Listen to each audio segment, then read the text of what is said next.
Hey everybody, Ben here. Thanks for being here. Thanks for showing up for yourself each and every day. So if you hear from the short, you already have a backstory. If not, we're looking at the word provoke.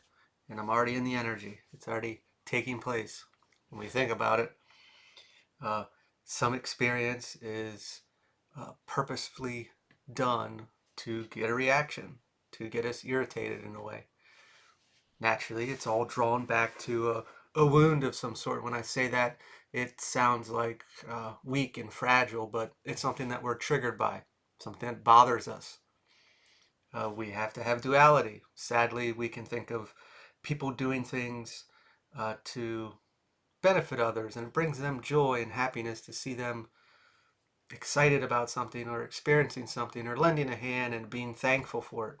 Well, the opposite would be individuals doing things that create pain and disruption and irritation. And some of the best don't show it in their face. They act like they are the giver or the carer when really they are seeking this extraction of energy, in essence, of frustration and struggle that we create in others.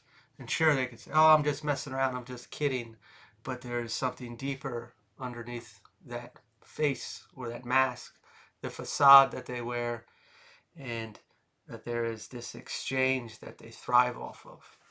Our supporting angel number card that came out with that is a clear vision.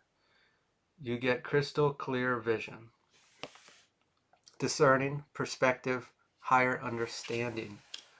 Seeing it for what it is, we can start to do this in a lot of different ways. Maybe if you are sensitive, you'll start to feel it in your body. Obviously, if we're getting worked up, we're going to have experiences. But the second this comes in, we normally feel a need to uh, remove it, get rid of it, evacuate it. How would that feel in your body? Maybe you've already taken notice to this, or maybe you'll start to pay more attention. You'll immediately start to feel the need to remove this or evacuate this. Something is coming into your space and disrupting it.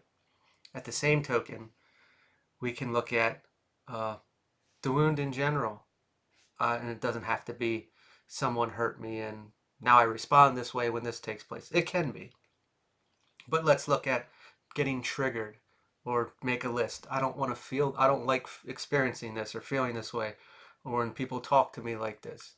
Okay, well, we don't like to feel this way. We see that. What would cause that? Why would we allow that to infiltrate us, to irritate us, to get a rise out of us? What is that? And then work backwards. Where is that seated if we actually want to fix it? Of course, we can remove these people and try to control our responses, but until we actually heal that space in us, we'll always be triggered to whatever may take place. Obviously, if we have elevated and healed or expanded enough, our vibration, our energetic field has changed, and a lot of those things can't really come in anymore to for us to experience that because we have removed the ability for it to be experienced. When we, uh, yes, we can say lots of dark tales and names of who these types of individuals are, but if we're continuously dwelling on that character, we're still giving our power to it. We are still allowing them to siphon or drain or attack or infiltrate, to provoke, if we will. Removing that ability goes back to these deeper seated wounds, if we will. Uh, and to view it as always an attack, which technically it is, but that places us in a place of victimhood. And staying there, we will always be the suppressed one. We will always be the victim. We will always be at the mercy of the attacker, if we will. We need to, if we want to, we can stay there if we want, but I don't know who would. But we can change things by viewing them. We should already be getting these clues. We have clear vision. Again, pay attention to your body. If it is rejecting something, we already have a head start. We can turn that off pretty quick. We can have a clue. We don't have to engage. That is uh, the best part. We are choosing to dispense our energy, if we will, in a way. to complain about things. You know, I said before, if you ever want to start a conversation with someone, give them something to bitch about, because everybody has something to complain about. And if we can get in there just enough, you'll see some folks, they'll actually call it like fishing. You know, if you're already blocking this kind of behavior, they'll keep prodding and prodding and prodding, and you'll see the the uh, the questions go all over the place. Like, how the hell are you even coming up with these ideas? You know, it is, where can I get in to get you to respond in a certain way that I will get you hooked or engaged. Uh, Obviously, it takes a lot of strength, and I'll say the word intelligence, because we got to be mindful. We have to be able to see what's taking place. Otherwise, we're in, and we may, you know, and they're going to keep going, and they're going to get that one that you're like, oh, I just can't not respond. You know, it's a game, it's a tactic, and we should already be viewing that this individual is probably not healthy for my experience. How are my emotions and how is my body reacting? I don't know if I said it, but uh, obviously the goal would be not to be responsive, to not be triggered, and to do so we would have to kind of work our way back to find out what that real wound is, you know, this trigger, or even why are we drawing these types in? You know, what is their motive beyond this facade, this face of, hey, I'm just trying to have a conversation here, why aren't you talking to me? And it's like, yeah, bullshit, there's something else going on here.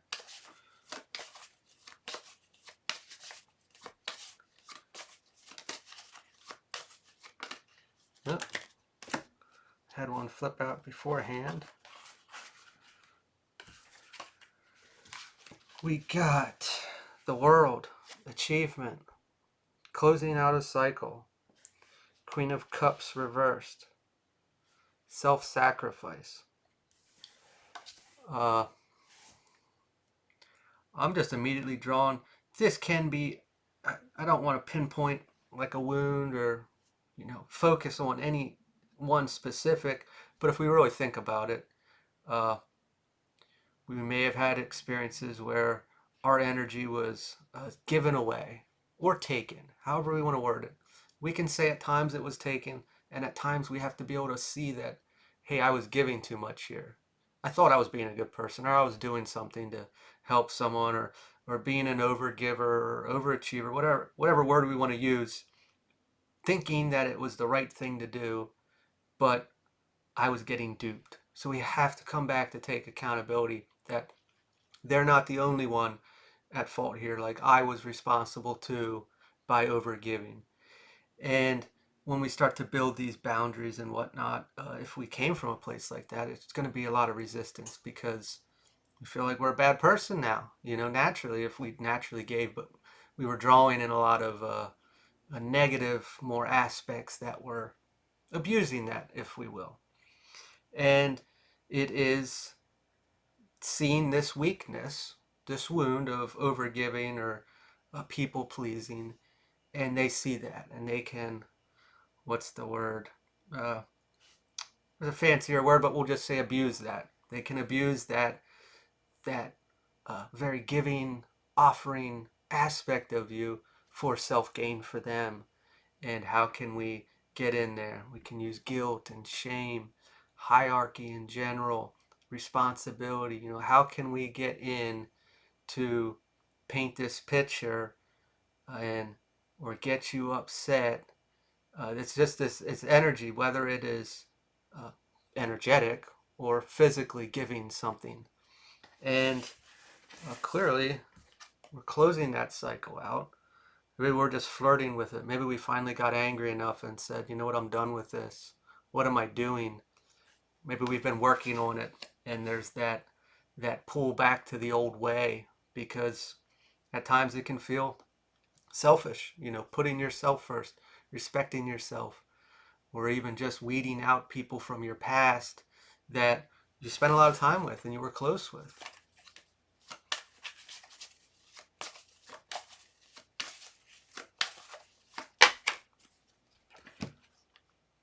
Nine of Swords reversed, self-compassion. Uh, we, if we are fighting with ourselves, uh, because I can see that, if we're like a really overgiver and a people pleaser in a way that it's coming from a space of I want to help, I want to be a good person, and all these things, and we see that a lot in the uh, the love and light community, which there's absolutely nothing wrong with that. That's great, but when it's coming from a wound and it's being exploited, that's that fancy word. Uh, it's it's abusing the wound, and that's why you're going to keep experiencing situations where we find ourselves in a taking a non-balanced experience, because we're always going to find whoever is that wound, and it's going to show itself to us, and eventually it gets loud enough that we finally see it and we choose to heal it, and close that out. uh, we have to have that compassion for ourselves, because there's this pull that, again, it's all we ever knew and it's who we always were, but also choosing ourselves and dumping back into ourselves uh, to heal, but also to build, respectful boundaries and have self-respect for ourselves. Uh-oh. I'll be right back. Sorry about that. We got two cards here. They were laying sideways on the floor, so we'll go that way. We got the Wheel of Fortune, cycles of change and temporary delay, as well as justice. We got karma and imbalance. When we're looking at both of these, uh, there is a transition, there is a change, a cycle that we may have been in, if we're going with what we were focusing on here of it's finally seeing things for what they are, who's taking advantage of this, and maybe they're masked, we can see through it now, and we're starting to remove them. This imbalance, or this karma, whether good or bad, however we want to view it, uh, it's this push and this pull, and that's kind of why this one's sideways as well. The old way, the new way, and we don't really know the new way. We're learning, we're experiencing things, and there's this constant pull to go back to the old way, falling into it. And there'll be these little tests, and it's not like it's a punishment. It's just to see how far have we come? Have we finally, let go of this? Have we moved out of this experience? And, if we can just talk about energy in general, it doesn't have to just be with romantic partners or friends or family or coworkers. That energy will pop up in random people in society and test you. And it's not, like I said, a punishment. It is just, are you ready to let this go? It'll follow you maybe. And you'll start to see it in just random people. And there's going to be a lot of pull there and a lot of resistance. And maybe some of it will be, paranormal or a little spooky at times. Because, maybe it's just a specific energy or entity. And you'll know it. You'll know who it is. And you'll see it pop up in random people and be like, oh, this is weird, but at least you see it now. You can see it for what it is. And then it's the trick's up, the game's up, it's over. It's like, okay, well, I see this very clearly now. This isn't just this individual. And then if we get into that aspect, we can start to think, well, maybe I'll go back to these other people if it's just this energy. But we have to remember that, and this is no blame on anyone, but a lower vibrational person or energy, it just falls into them. It just hops in that vessel for a little bit. It doesn't have to be, oh, well, they just had this possession over them for a bit.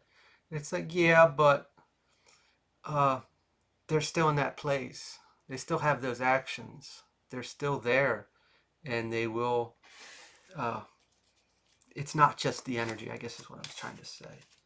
And maybe we do go back from time to time, and we find that out. Ace of Pentacles reversed. Missed opportunities. I often, when I feel this card, we look at this, how long it took me to finally see this. And I was in this relationship, or I did this, or I held myself back here. And we can regret a lot and beat ourselves up on how long it took me to see this, or I made this mistake and now I'm committed in this direction because of this thing that I was insecure about or held me back, this wound, whatever it is. And we would have never been able to see it for what it was if we didn't experience that. And we may not always be able to be at peace with that when it's happening or the rough part we're going through. But at the end, when it settles in and we really work through it, well, we do understand then and we do make peace with that because it is so true. If we didn't experience what we did, we would have never saw it. We would have never gotten to the place to heal it, to get out of it, to remove its control over our experience. And uh, now we have whatever we didn't have before, whether that's boundaries or respect or confidence or self-esteem, courage, control of our emotions better. And now we're like a new reborn individual to go make whatever experience we want. Six of Cups, nostalgia. There's a lot here in the past. I was already talking about that. And the past is over. You know, we can dwell in it. We can put all of our energy into it. We can focus on it. We can think of what we could have done differently. This one little step or process, and it would have put me here or done this or that. Now it's kind of coming through also as maybe we need to reflect to put the puzzle pieces together to make it make more sense. First, I was focused on, hey, let go of it. It is what it is. But now, at that point, it came through. Maybe we do need to reflect. Maybe we don't understand it all. Maybe by putting the puzzle pieces together, we'll see better. It'll make more sense. And it'll give us a better direction moving forward. I mean, naturally, we have those experiences that create discernment. They are these red flags, these internal feelings in our body that tell us, hey, maybe I shouldn't do this. Maybe I should do this. Maybe this person is right. Maybe they're not. Maybe I'm in fear right now because of the past. You know, that's another way to look at it. We could close ourselves off so much that we think everybody's like that, even though if we finally did close something out and we're out of that energy, that vibration, we're not a match for it anymore. We can't experience it again unless we choose to go backwards. Something to think about. I'm going to leave this here. If this resonated, feel free to like, comment, share, or subscribe. And I will talk to y'all later.